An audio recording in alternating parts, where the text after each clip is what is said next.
Welcome to Backstage 421, the musicians only podcast, with your host, author, and music lover, Charles Campbell.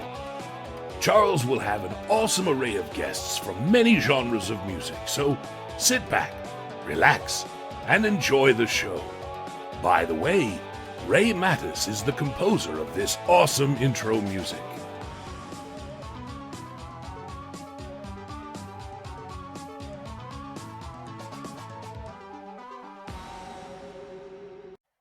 Hello, everyone. Welcome to another episode of Backstage 421, the musicians only podcast.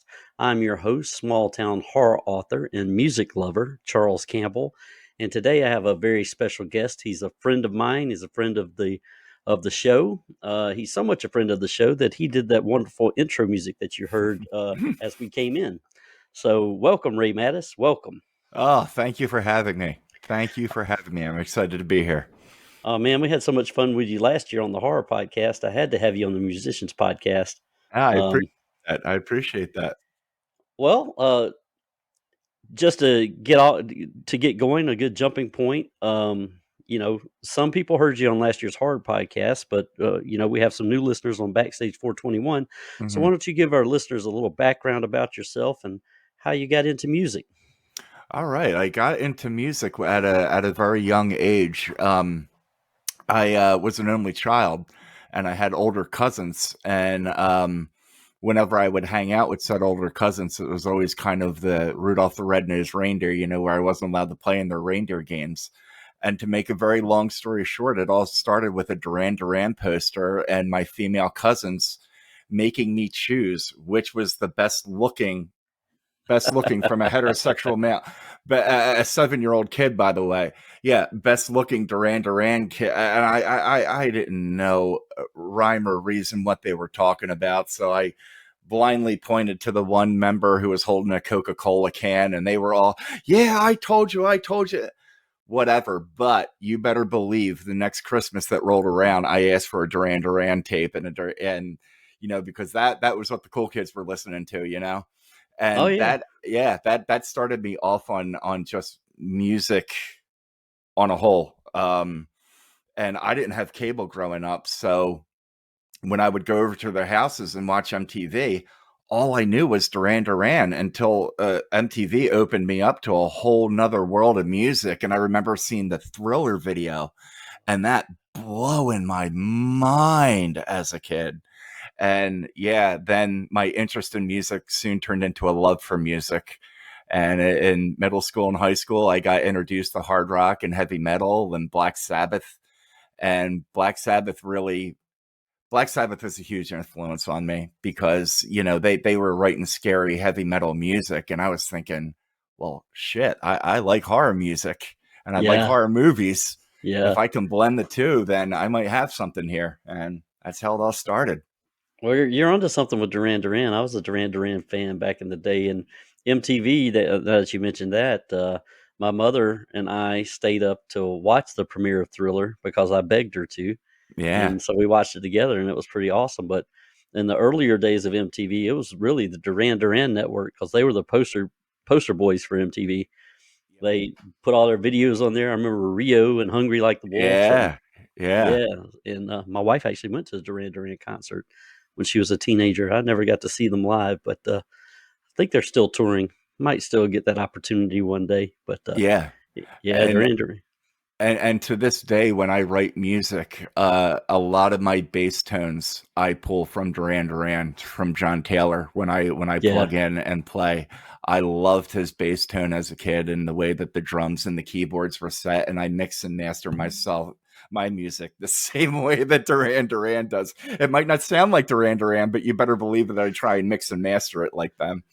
Oh, no, you're super talented at what you do. So, Ray has produced a lot of music for different things. He's done it for television programs. He's done it for movies. He's done it for podcasts like mine. So why don't you let the listening audience in on exactly what you do to produce this music for these different platforms? And maybe we can dig into a couple of the things that you've done specifically. Okay. Well, it depends on the media. Okay, for example, the podcast, your podcast. Okay, where I went from that and where I started with that is somewhere completely different than when I start with movies. When I did the theme song for this podcast, like I do with all podcasts, I always ask the person, generally, how long do you need it? And generally, what genre of music do you need it in? You requested something a little rock, so you better believe what was the first thing I picked up? My guitar. Oh yeah. And I could tell you, I wrote it in F sharp Phrygian for those music geeks out there that are listening and like the theme song and want to figure it out on their guitar. F sharp Phrygian, you'll get it. But anyway, Nice. yeah. So I came up with I wanted to come up with a rock and roll foundation for it. So I came up with the rock and roll foundation and put my own little keyboard spin because I figured, you know what, you're going to have musicians on this show that are going to span different genres. I don't want to pigeonhole your theme song into just one sound and one rock and roll sound only. So that's why it's a rock and roll foundation with some keyboard stuff over it. And I remember you saying in one of your Horror 421 podcasts that you were an 80s child. So Oh yeah. hence why it starts off with that synth line. It kind of reminds me of the old Airwolf and Oh yeah. Yeah. yeah, Knight Rider. Now, when I do movies, it's a completely different thing. The best analogy that I can use is imagine I ask you, Charles Campbell, to come over to my house and paint my living room.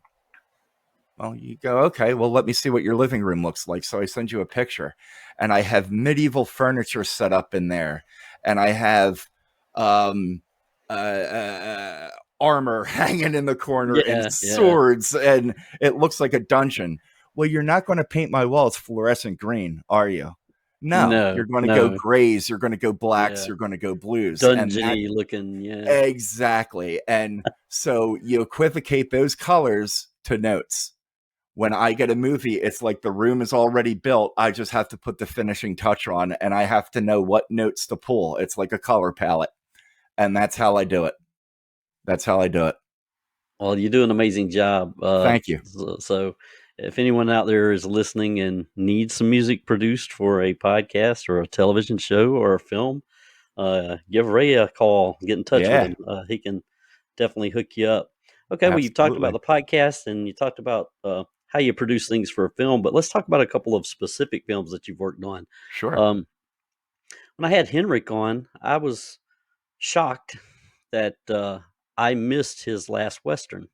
Ah, Yeah, and it was it Jesse James Unchained? Is that what it was? yes, Yeah, yes. Jesse yeah. James Unchained. So tell me about the process of coming up with that score, and because Oh, it was really good, man. It was really good. thank you. It helped make the movie, and I enjoyed the movie quite a bit. But Thank you. talk about that a little bit. That was bar none the most challenging score that I ever had to write for a movie because it was out of my wheelhouse. I can do horror really well. I can do sci-fi really well, like the back of my hand. I think it comes from the Black Sabbath roots and listening to bands like Goblin as a kid, when no one else on my block heard a Goblin, I was rocking out to the theme song to Suspiria, Yeah, that Right, was right. me. Right, right, right. Yeah. Um, so it was out of my wheelhouse completely. And so I had to study, and I had to study hard. So there is a great YouTube channel called Signals Music Studio, where the host of it will go over modes of music and whatnot. And it was just a matter of watching his video and finding that color palette. And once I found it, it was like, okay. And I sat down and wrote the harmony on my guitar. And once the harmony came, I knew that I wanted the melody to be horns. I wanted it to kind of almost be like a Neo Ennio Morricone kind Okay. of thing. I liked his Fistful of Dollars. His whole Dollars Yeah. trilogy Yeah. is amazing. So I watched a lot of him, and I watched Django Unchained. So much so that I think I even accidentally referred to the You did. Jesse James Unchained as Django. Yeah, yeah. Yeah, you did. Yeah, I did. Yeah, I did. But it was all right. It's okay, man. Everyone Yeah, makes mistakes on live podcasts, so yeah, it yeah. was You corrected it, though. You corrected it. I do remember that. You were Yeah, working yeah. on it at the time, I believe, when we were talking on the Yeah, so podcast. I Yeah. had Django Unchained on my brain because I watched that from front to back so many damn times to get Yeah. a feel for the music. And like all my music, guitar is the first thing that comes first. That was redundant. Guitar is the first thing that Yeah. I write on. Yeah, yeah. So Well, so Django was tough. Django was tough. And the particular scenes that were tough too were where they had standoffs in it. I yeah. kind of wanted to break the rules with the standoff and use a lot of percussion where when they were talking, it was just a kick drum going. But when there was that awkward pause, the drum rolls would come in and bop it up, bop, bop, bop, bop, bop, Now bum. that you mentioned that, yeah, I did pick that up when I was watching the movie because I thought it was a little different than any Western I'd seen. Yeah. And the way you put that together, which was Yeah. good, you know. Yeah. And I wanted to kind of use the rhythm of like old ragtime kind of music. So that's why the rhythm sounds even a little jazzier because it's supposed to be. It's supposed to be like a ragtime kind of thing. Yeah. Well, I completely enjoyed the movie, and like I said, the soundtrack didn't 100% make the movie, but it was a big contributor, and it was Oh, thank you. really well made. So, Thank you. all right, well, that was an awesome project. Now, Yeah. um, I want to talk about another theme that you came up with, and we talked about this on Horror 421, the podcast, but we do have some different listeners on this podcast, so we'll rehash some things we talked about before. But I kind of found you through Weekly Spooky fame and Yeah. Henrik Kuto, and you have one of the most awesome lead-in themes for Weekly Spooky that you did for Henrik, and mine's awesome too. So I'm not saying it's not, but for Henrik, it almost had that Tales of the Cryptish kind of Yeah. vibe lead-in.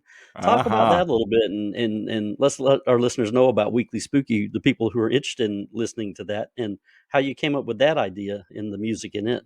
Well, speaking of music, hearing you equivocate that and compare that to Tales from the Crypt is music to my ears because when I gave that a first shot, I missed it. I missed it. Henrik just told me roughly what the podcast was about and that he needed a theme song.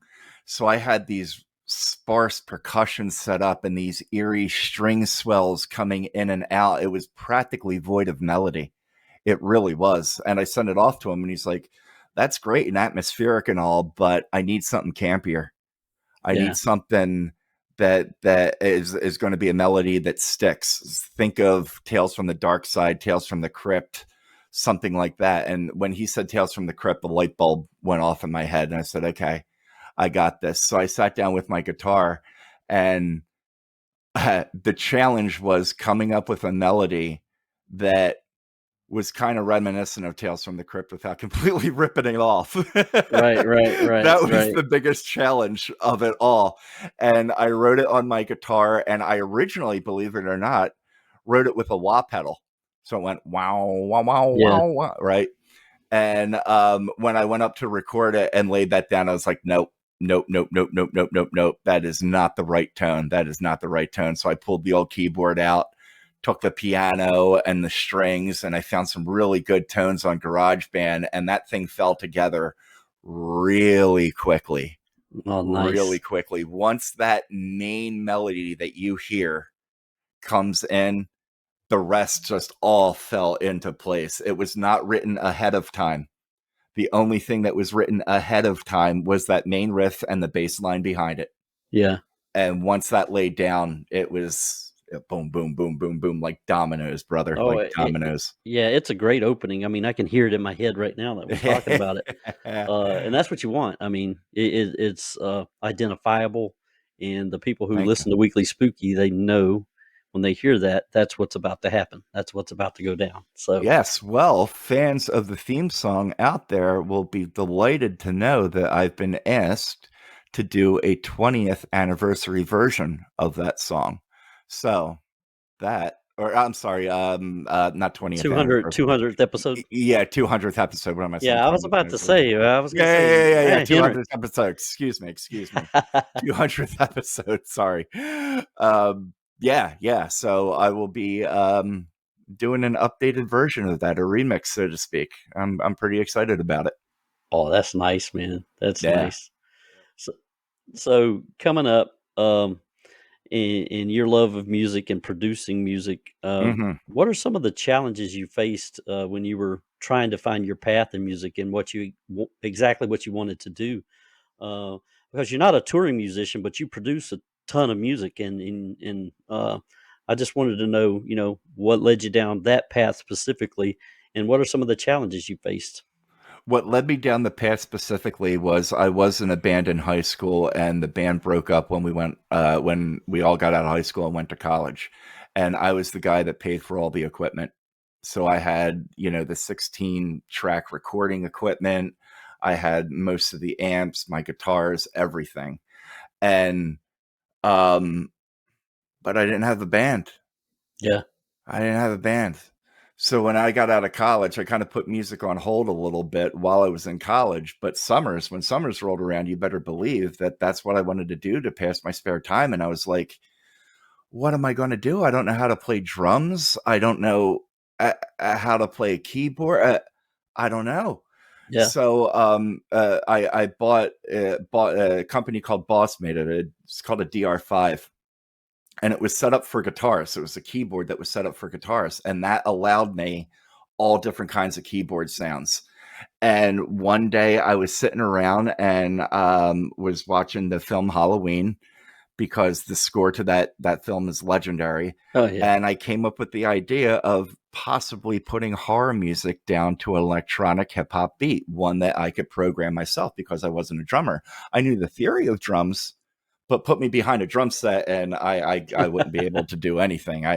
But I can program drums like the best of them.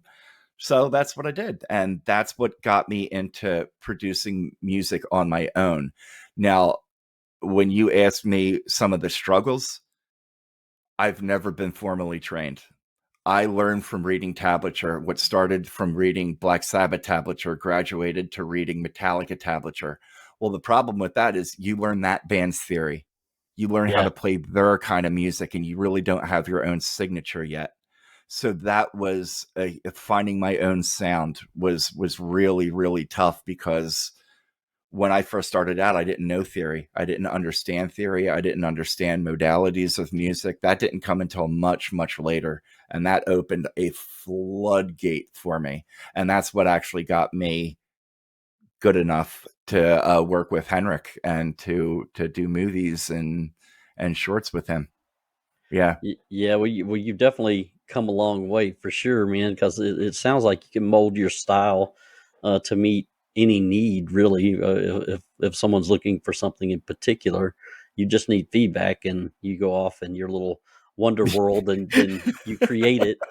And it doesn't matter Yep. what it is. If it's a western, a love story, or an Yeah. action flick, I don't think it matters anymore with the talent level you're at.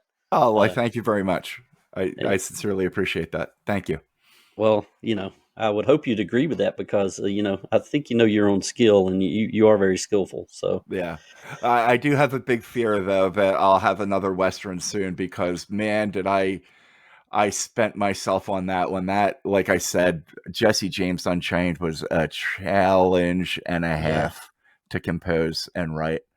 I'd be afraid that if I had another Western sooner than later, I'm not saying that I'll never do another Western, but if I had one come up in the next tomorrow. month, yeah, tomorrow, I'd be afraid that I'd repeat myself, Yeah. that it would be awfully repetitive. But Well, it may just be because it's too easy to repeat yourself after such a short turnaround. Yeah. yeah, yeah, yeah. I Ugh. find I find that in writing books too. I try not to rehash something I've already covered in a previous book, and I've caught myself a few times doing exactly that. Have to put the Yeah. ixnay on it. So, Yeah, yeah, exactly. Exactly. yep. Yep. Well, in the previous podcast on Horror 421, the podcast, which listeners can still go listen to, still have a bunch of awesome horror guests coming on. But Ray had a couple of pretty interesting stories for us. And, we're talking about rehashing things. Not everyone who's listening to this podcast listened to that episode. So I Yeah. do want to rehash the the one funny, well, they were both funny. And I told I Henrik earlier that I go back and listen to them every once in a while just to have a laugh.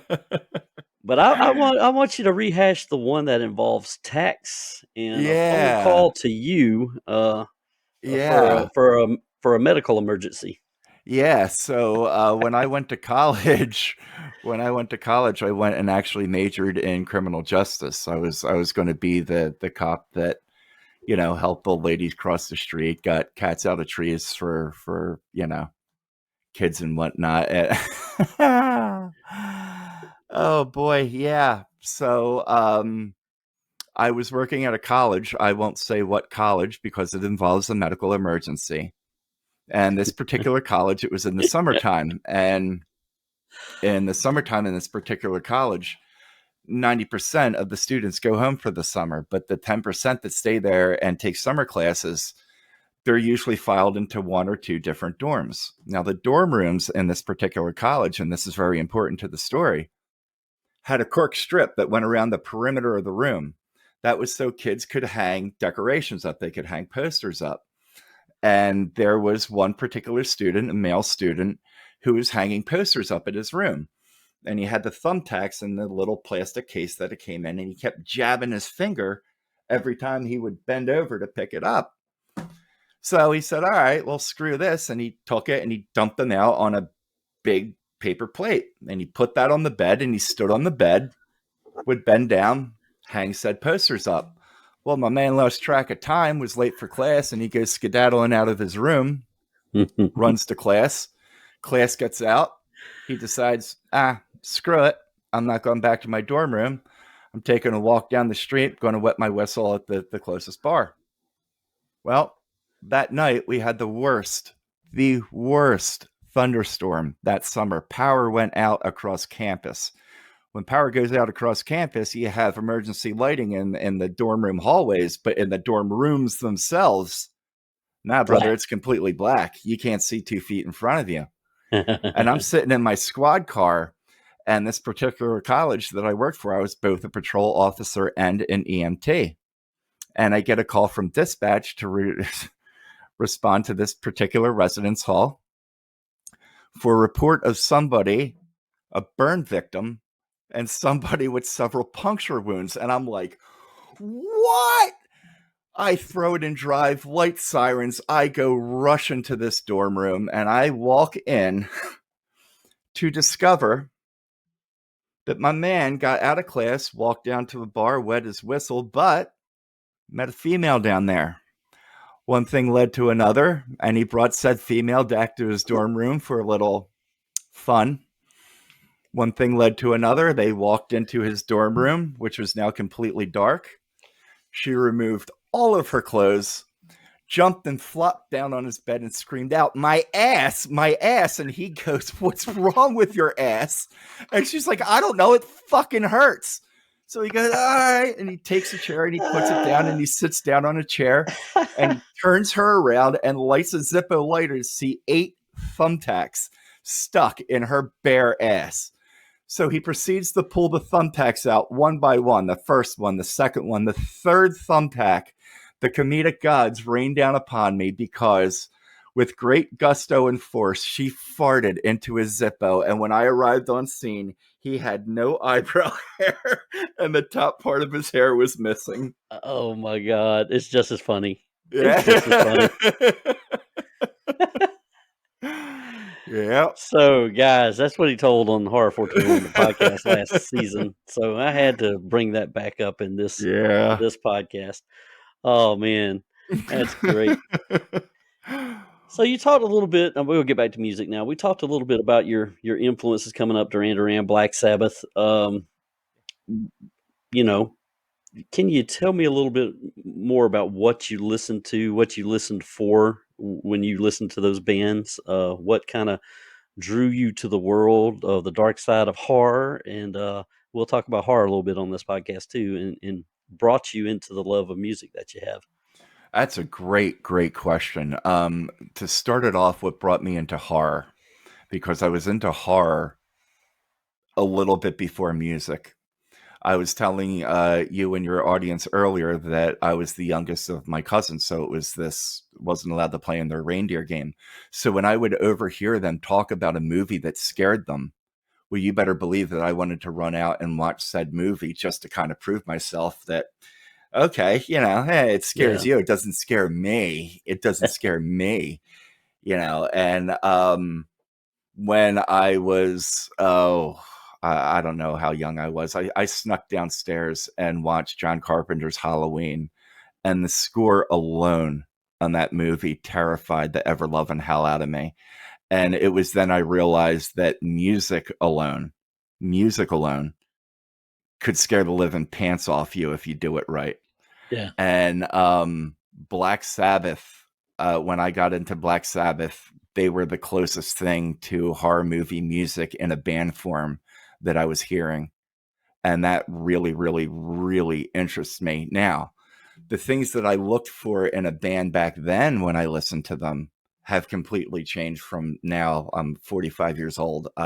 Now I look for innovation, basically somebody's that's doing something that I haven't heard before Mhm. that perks my ears up, whether it be a vocalist singing about a subject matter that I haven't heard before.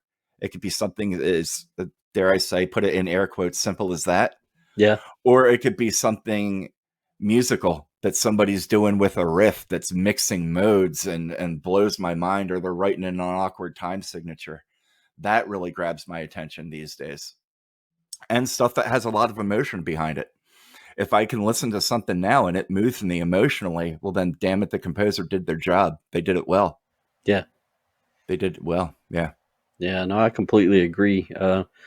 When I kind of like well, I won't call them mashups, but I do listen to some mashups. But there are some groups out there who blend genres of music that really capture my attention. I don't know if you've Yeah. ever heard of the group called Gangsta Grass, but they're a hip No. hop bluegrass band. I have a And pen. you wouldn't think that hip hop and bluegrass would go together, but it Oh, kind of that's does. so cool. It kind of does. Yeah, and I'm trying to get them lined up on the show. Haven't heard back from them yet, but Oh, wow. they're called Gangsta Grass if you ever want to look them up. Gangster grass. Gangsta Okay. Grass, yeah, and Yeah. they have the banjos going with the drum beats and Okay. the fiddle, Yeah, yeah, the yeah. country boy, the fiddle, other places it's called a violin, but yeah, Right. they got the fiddle playing and the string instruments and the hip hop beats, and they got the Oh, that's bluegrass neat. vocalists along with rappers. So it's crazy. It's a crazy mix of stuff. But Wow. I like it's like you said, it was something different and it caught my attention. I'm like, wait a minute, I've never heard this blended together before. Right, So right. There's a musician, his name is Tommy Cash. Tommy, not Johnny, Tommy Cash. yeah, And he's a rap artist, and I'm not I don't want to come down on the rap genre, but like American rap, it's hard for me to discern sometimes. Radio rap, when I hear it on the radio, it's really, but this guy's Estonian, and I have never heard Estonian rap before in my life. Now, he raps in English, but the music vibe and the beats are completely of their own. It's check yeah, them out if you have the I'll time. definitely check it out. Yeah. Yeah, I grew up, like I said, in the '80s, and rap was a big influence on me. I listened to a lot of early '80s hip hop, Run DMC, Houdini, UTFO, LL Cool J, and the reason I gravitated to it for me was because they told stories back then. So you got stories with the songs. Yeah. They actually, or they got into rap battles with other rappers, which were still stories. But now most of the time, and I will dog some rap because I can't stand what they call mumble rap. It's da da da da da da da Yeah. da da da da da da da da da da da. Yeah, Yep. yeah, they I'm can, with you on that. yeah, they can keep that garbage. But the traditional lyricists, I love listening to them because Yeah. they have something to say. A huge, huge, huge influence on my music was, believe it or not, the Beastie Boys album Oh yeah, Paul's Boutique that came out in the 80s. If you listen to the music on that album, wow, what the it's Dust Brothers supreme, did. man. Yeah, yeah. License to Great, Ill. great stuff. I have Yeah, that cassette. Yeah, yeah, yeah. Yep. That yeah. that Those was a huge influence on me. Yeah, those guys they knew what they were doing. And you know, if you bring it up to a little more modern, you know, some people aren't fans of his, but I actually do like Eminem. I like his music, and I like the way he puts, you know, his words together. He's just an amazing lyricist. Now, you know, sometimes some of the content maybe I don't agree with all the time, and he wants to kill this one or that one or whatever. But he's still telling me a story. You know, Right, right, right. he's not just talking about, you know, drinking in cars and women Right. I hear you. I and hear mumbling it where you can't you. understand what he's saying. Yep. Yep. But anyway, No, I agree with you 100%. so what are you listening to now, Ray? What are some of the things that you know outside of what you're composing? Who are you listening to, and what do you gravitate toward? Well, I'm actually working on an album called Strange Worlds, and it's basically, if you can imagine, sci-fi-esque music over hip hop and hip Ooh, hop beats and kind of backbeats and stuff like that. So, Paul's Boutique. I actually went back and I've been listening to that a lot as a rhythmic inspiration, and listening to a lot of Goblin lately. I know I mentioned that earlier. yep. Goblin, I never ever get tired of Goblin. In fact, when I have to write music, I usually go back and listen to them, and yeah, they're big. And a guy called Ogre, that's spelled OHGR, and OHGR. OHGR. He was in an old industrial band in the '80s called Skinny Puppy, and he left Skinny Puppy and formed his own band. And my mind gets blown when I listen to him and some of the sounds that man can put on a song. Oh, man, yeah, blows my mind. Blows my mind. I wish I had some of his tones that he uses. I don't know how he gets them or how he does it, but interesting stuff. Interesting stuff. Those are his secret ingredients, man. He can't share his secrets. Yeah, yeah. So how about you? What are you listening to these days? Oh, geez. Well, and I've said this on many podcasts. My music is estrogen driven. I listen to a lot of female Yeah. artists. So, a young lady behind me on the poster, I listen to a lot Ah, of Jen yeah. Wigmore. Yeah, she's Yeah. from New Zealand. She was on my horror podcast last year. Trying to get her back on the music podcast this year. Oh, But cool, cool. yeah, she does a lot of. I hate to pigeonhole her, but she does some rock, some bluesy kind of stuff, some upbeat stuff. Nice. She does a little bit of everything. She just came off a tour in New Zealand, where she is huge. That's her homeland. Uh, Listen to this group. I'm wearing the Ah, shirt. yeah, garbage. Nice. Garbage, yeah. So tomorrow Yeah. is record store day. Well, tomorrow's April 22nd. This podcast will air a few weeks from now, but yeah, they have an EP uh, coming out at record store day. So I'll be getting up at like 4 o'clock in the morning to go wait outside the record store to make sure I get a copy. So I listen to a lot of Cool. garbage. I've been listening to Meg Myers lately, Cool. Lana Del Rey, PJ Harvey. Okay. Um, yeah, so I like me PJ Harvey. I like yeah, PJ Harvey a lot. the Yeah. Pretty Reckless. So you know, like Yeah. I said, most of the music I listen to is female Yeah. or Cool. driven by female vocalists. And a lot of the music I listen to is instrumentals. I really like an artist. I don't know if you ever heard of him, called Buckethead. Yeah, I He's have. the guitarist. Yes, yes. And I've been listening to an album called Coma, which is really, really good. It's mostly acoustic stuff. So if Yeah. you're into that kind of thing, yeah, really, really good stuff. Well, someone else that does a lot of instrumentals, they do some vocals, and a friend of mine introduced me to them was Krungben. Have you ever heard of them? No, Uh, no. yeah, you need to check them out when you get a chance. And I can't spell it. I'll send it to you. But I've been listening to a lot of Krungben, and they're really good. They're Cool. based out of the United States, but they just have a melodic. It's just a cool sound, and it's mostly instrumental with a little vocals, not a lot. But I've been listening to a band called, person called Dottie Fryer. He's out of Iceland, I believe. oh, okay, cool. Yeah, yeah, really cool stuff. Yeah, well, I listen to a ton of stuff, man. Yeah, It's same here. It's on constant rotation. So, being a music composer and listening to other composers out there, what are some of the who are some of the composers that you kind of look up to and kind of maybe draw inspiration from?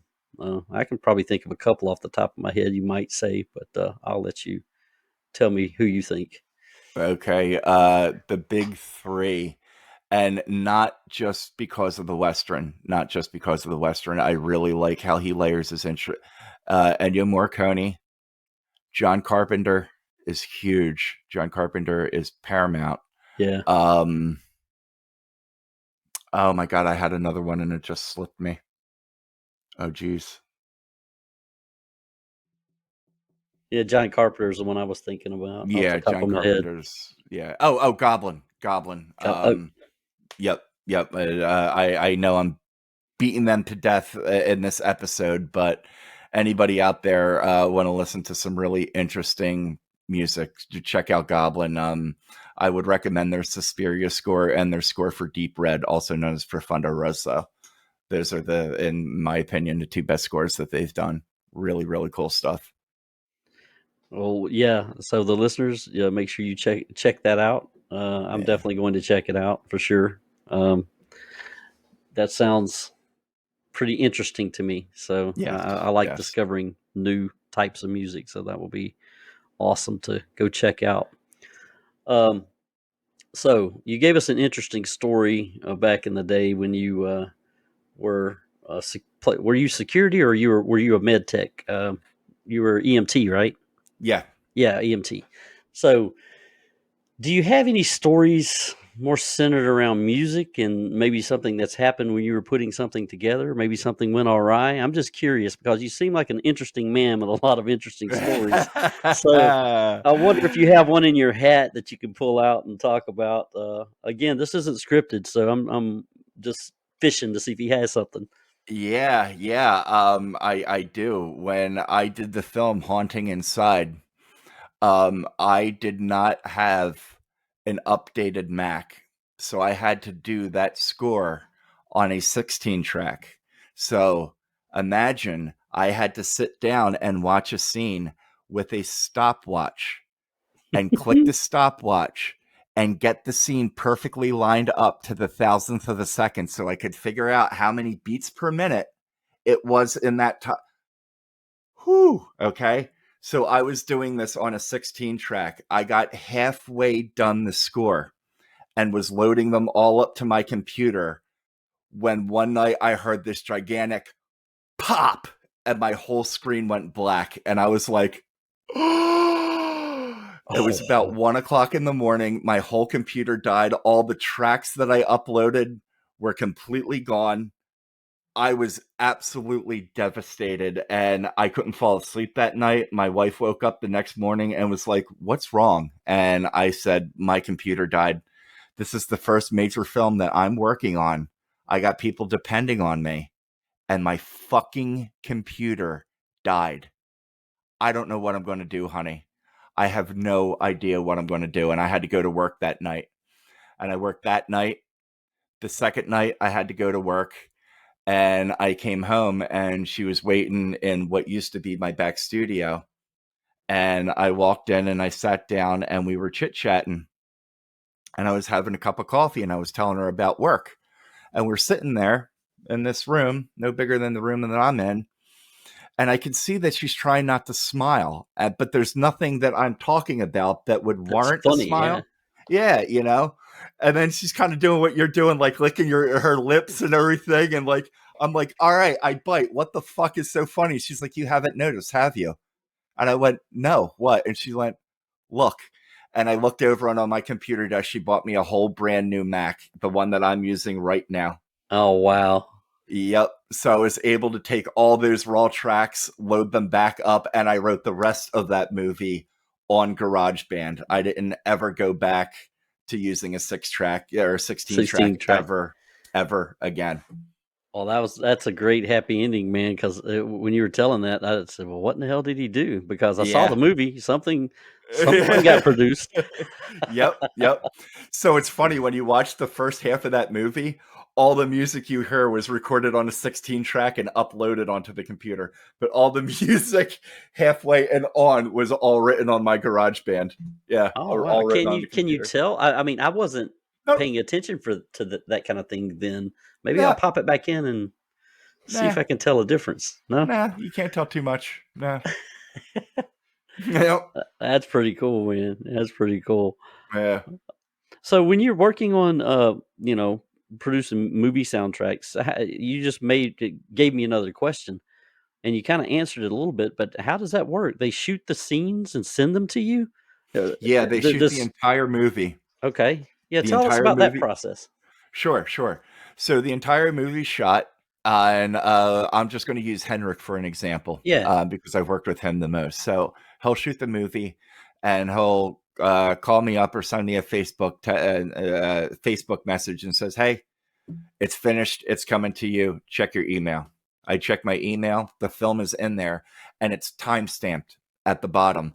So as soon as you hit play, it has a running time down at the bottom of the screen, down to 1,000th of a second. So Okay. all I have to do is then write the music over the scene and line it up. And once I line it up, I email him both the track and the exact time. It goes in at 11 minutes, 12 seconds, and 8/100th and 11,000th of a second. And he knows exactly where to line the music up. And that's how it works.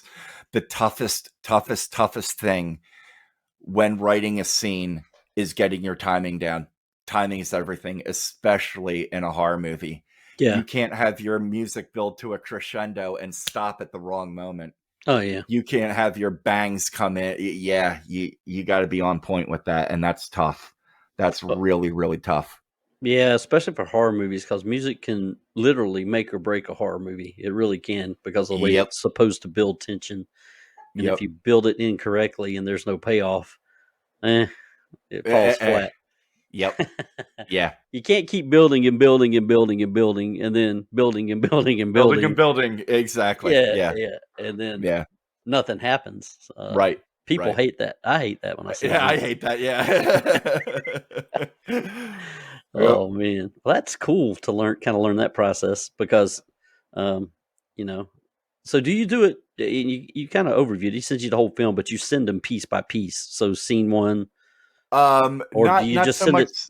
I usually send it to him in thirds. Okay, So I will record the first third of the movie, all the music lined up, and send it to him as one huge big track that will have gaps of silence, because you're not going to have music running throughout a whole movie. right, That's yeah, ridiculous. yeah. Right, You right, got right. actors talking and all that. Yeah. Exactly. So there will be gaps of silence in it, but it's still one track, and he'll know to set it at a certain point, and then the next third comes in, and he knows where to set it in the last third. So yeah, I usually send it to him in thirds.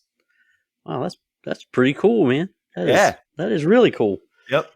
And then sometimes what I will do is, especially with shorts, I will then go back, especially if it's a horror short, and write just for my own viewing. Nobody ever watches it except for me and my wife. I write a completely different score that has nothing to do with the movie. It's usually comedic with like fake farts in there when people bend over, and yep. I need one of those cuts, man. I need one of those cuts. Don't tell If you're ever Henrik. in the Philadelphia area, come on by. Yeah, man. Don't tell Henrik. Send me a bootleg. You got it. That's awesome. That's Yeah. awesome. Yep. Oh man. Well, let me think. Let me think. So, if someone wanted to reach out to you to get something done, outside of Henrik, he knows how to contact you. But if there's a movie producer, if there's someone out there hosting a podcast like me and wants to reach out to you to see if you can do some work for them, where can they find you at? The best place to find me is on Facebook. Just search Ray Mattis. Find me, send me a friend request. I usually will check the person's profile to make sure it's not a bot or anything like that. And if they have the pretty legit Facebook page, I'll sign up. Or you can simply search Ray Mattis on YouTube. Leave a comment in the comments section. I read them all the time. Say, hey, I really like this music. I'd like to get together and work with you sometime. then we can exchange email addresses or take it to the next level, however, whatever path that goes down. But those are the two best ways to get in touch with me. Okay, cool. Now I know you've done some things, some shorts for Henrik, and he's put them up on YouTube. So whatever they find on YouTube under Henrik, like some of the Halloween stories he has out there, Yeah. most of that is you, right? Yes, most of the Christmas Halloween ones are me. Stirring was me. That's my favorite one. Stirring is definitely my favorite of the Halloween shorts. I don't know if you checked that out. I Judging think from your smile. yeah, I think I have. Yeah. Does that one have Joni? Yes. Joni in that Yes. one? Yeah. Yep. And Santa's tree lot that turns out to be not Santa's tree lot at the end. Yeah. Yeah. I don't want to Yeah. give anything away, but yeah. And he had another one. I think and I don't want to butcher her name, but I think it's Iabu. Is that her name? Yeah. Yeah. Iabu Wendemore. Yeah. Yeah. She was in one, so he did that one too, right? Yep. Cool. That I did. Yeah. I love doing Hendrix shorts. They're so much fun. So much fun. Shorts are probably my favorite thing to do. Well, he puts them out around Halloween and Christmas, and I don't Yep. know if he's done any for Thanksgiving. I know he did a whole movie about Thanksgiving. Which Yes. were you a part of that? No, I was not. I was not a Okay. part of that one. But Yeah. yeah, that was a pretty cool movie. I don't know if you ever sat down and watched it, Yeah. but Yeah. Oh, yeah. Yep. yeah, it was pretty funny. Yeah. It Oh was good. man. All right. Well, one other thing I want to touch on before we end the podcast is you Sure. said you're working on an album. Yes. How much longer before you release that, and can people buy it? Can they find it somewhere? Can they They download will it? be able to find it on Bandcamp. Any albums that I put on Bandcamp are downloadable for free. I will also be putting it up on YouTube. The only thing that is keeping me from it is an inlay card. And Henrik is pretty busy at the moment, but he will be doing my inlay card. So when he is freed up and gets me my inlay card, then that will be posted as the background on YouTube and the background on my Bandcamp page. And anybody can go to Bandcamp, just search Ray Mattis. I already have another album up there that's free for download. Have at it and have fun and enjoy. Oh yeah, you brought that up on the Horror 421 podcast. Why don't you share a little bit about that album with this audience? I believe that one's Doombox. And Doombox was written after the collapse of my 16 track. That's appropriate. Yeah. Appropriate. And Henrik did the album cover, which was a television set with a big skull in the middle. And it said Doombox. And I was like, oh, that's perfect, because the songs were separated by what sounds like somebody turning the dial on an old television set. And yeah. But the whole thing was written on my new Mac. And my wife actually was the one that was like, no, you have to put that on Bandcamp. That's still to this day her favorite thing that I ever written.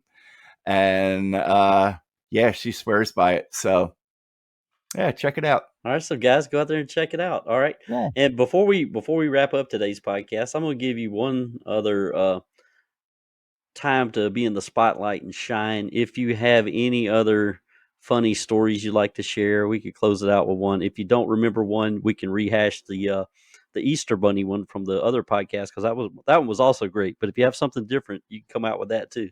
Well, the very same mall that I was working at with the Easter Bunny was a very big mall on the East Coast of the United States. Won't say which one, and you'll understand why after I tell the story. But this shopping mall was an indoor shopping mall, and it had 2 parking garages.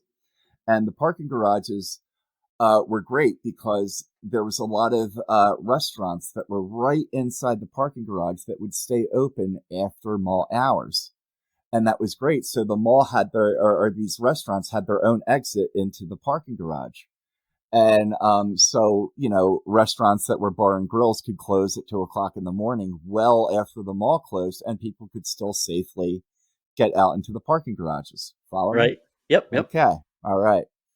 So I'm working the overnight, and I'm in my squad car, and I back in, turn it off, and I'm doing. You had a daily log that you had to fill out every half hour that basically said what areas you were patrolling, and I'm filling that out. And I happen to look up, and I do a triple take because I look up and I see two women stagger out of this particular bar and grill. Won't say which one.